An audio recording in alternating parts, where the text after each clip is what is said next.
Selamat siang, selamat kembali kepada channel Bravo Indonesia. Saya akan membawakan sebuah berita tentang ekonomi. Rupiah sudah 15 ribuan, Sri Mulyani tetap waspada kondisi ekonomi global. Nilai tukar rupiah terhadap dolar AS dalam beberapa waktu terakhir terus menguat. Bahkan saat ini rupiah sudah berada pada level kisaran 15 ribuan sejak beberapa hari terakhir. Rupiah sekarang sudah di bawah 16.000 lagi, bahkan 15.952 rupiah.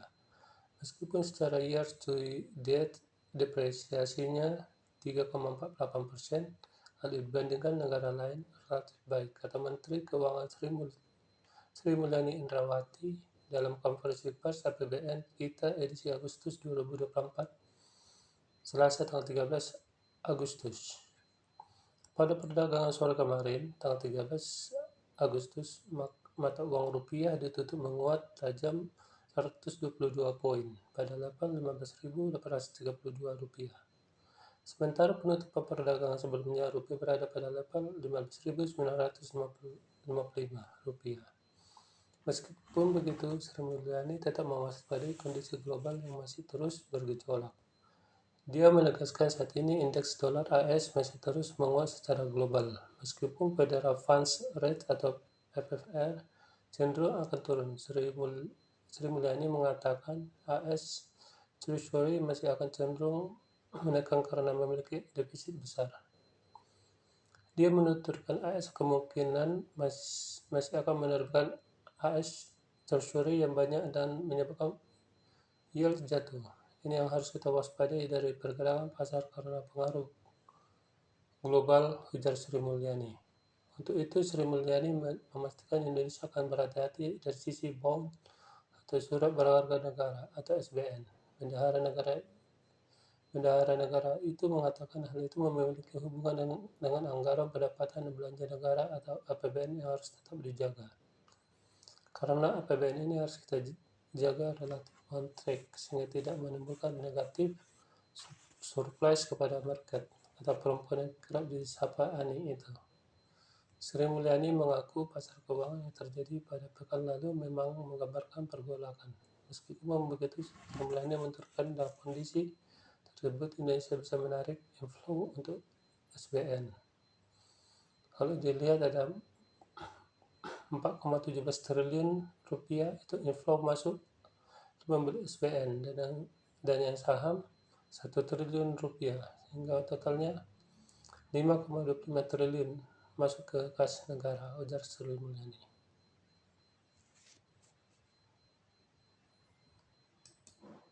Berita selanjutnya, siap-siap rekening nasabah di atas 1 miliar rupiah bakal dipantau Dirjen Pajak. Pemilik rekening di atas 1 miliar harus bersiap-siap karena Dirjen Pajak Kementerian Keuangan bakal mengawasi rekening tersebut demi menjaga validitas data perpajakan. Saat ini, Dirjen Pajak Kementerian Keuangan bisa melihat informasi rekening untuk nominal tertentu dengan terbitnya Permen Keuangan atau PMK nomor 47 tahun 2024 tentang petunjuk teknis mengenai akses informasi keuangan untuk kepentingan perpajakan. Dirjen Pajak Kementerian Keuangan Suryo Utomo mengatakan badge tersebut dibuat untuk menjaga validitas data perpajakan. Data ini juga dapat dipertukarkan lebih valid secara validitas dan ketepatannya, kata Suryo dalam konferensi pers APBN edisi Agustus 2024, Selasa 13 Agustus. Untuk itu PMK nomor 47 tahun 2024 juga mengatur berkaitan dengan 2 diligensi atau uji tuntas yang harus dilakukan perbankan atau lembaga keuangan. Hal itu perlu dilakukan perbankan sebelum nasabah membuka rekening. Dengan begitu, pengawasan tersebut dapat mencegah kemungkinan adanya penghindaran kewajiban pajak.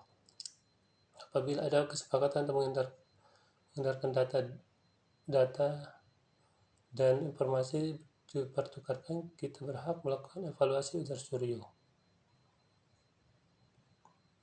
Surya mengatakan dengan adanya proses tersebut, maka diharapkan validitas data dapat dipastikan. Hal itu tidak hanya data yang dipertukarkan ke luar negeri, namun juga termasuk dari luar negeri ke Indonesia. Ini betul-betul kesepakatan bersama di tingkat internasional terkait validitas data ini. Karena data ini memang sangat diperlukan saat kita menegakkan hak dan kewajiban pajak di masing-masing otoritas atau tersebut. Pengaturan dalam PMK. Sebelumnya, Menteri Keuangan Sri Mulyani menerbitkan PMK nomor 47 tahun 2024 yang memberikan kewenangan tambahan untuk Dirjen Pajak untuk bisa mengakses informasi keuangan untuk kepentingan perpajakan. Nominal pemilik rekening yang bisa diawasi informasinya oleh Dirjen Pajak Kementerian sebesar 1 miliar rupiah. Sebagaimana tertuang dalam pasal 19 Peraturan Menteri Keuangan atau PMK nomor 19 tahun 2018 menggantikan batasan sebelumnya dalam PMK 70 tahun 2017 sebesar 200 juta rupiah. Dalam pasal 7 PMK tersebut juga mengatur pihak lembaga jasa keuangan wajib menyampaikan laporan yang berisi informasi keuangan, khususnya untuk setiap rekening keuangan saldonya melebihi 250.000 dolar Amerika. Sanksi juga akan diberikan bagi pihak menghalangi Dirjen Pajak Kemenko mengakses informasi rekening tersebut. Pihak yang menghalangi pengawasan tersebut akan kehilangan layanan pembukaan rekening baru hingga transaksi di perbankan. Sekian dan terima kasih.